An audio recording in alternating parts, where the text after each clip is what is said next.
আসসালামু আলাইকুম।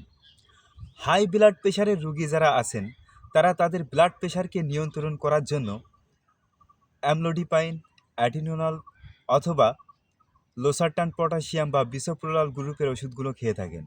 অনেকে আবার তেঁতুলের মতো টক জাতীয় ফল খেয়ে ব্লাড প্রেশার নিয়ন্ত্রণের চেষ্টা করেন।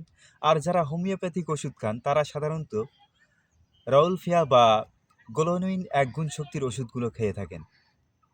এখন আমি আপনাদেরকে হাই ব্লাড প্রেশার নিয়ন্ত্রণ করার এমন একটা ঘরোয়া পদ্ধতি শিখায় দেব, যে যে পদ্ধতিটা এই সমস্ত ওষুধের চেয়েও আরও অনেক গুণ বেশি কাজ করে এবং সমস্ত ওষুধের চেয়ে আরও দ্রুত ব্লাড প্রেশার নিয়ন্ত্রণ করতে সক্ষম। আমি এখন আপনাদেরকে দেখাই দিই যে কিভাবে আপনারা সেই পদ্ধতিটা অবলম্বন করবেন।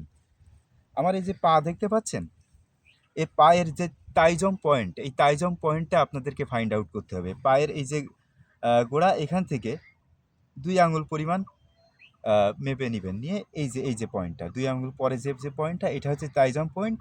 এটাকে রোটেটিং মুডে স্টিমুলেট করবেন, অর্থাৎ এভাবে চাপ দিয়ে ঘোরাবেন।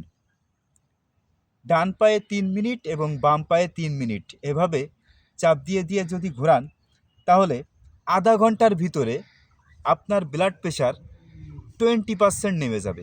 আধা ঘন্টার ভিতরে প্রায় 20% ব্লাড প্রেশার নেমে যাবে। সারাদিনে অন্তত ৩ বার এটা করবেন। তাহলে কোনো ওষুধ ছাড়াই আপনার ব্লাড প্রেশার সম্পূর্ণ নিয়ন্ত্রণে থাকবে। ধন্যবাদ।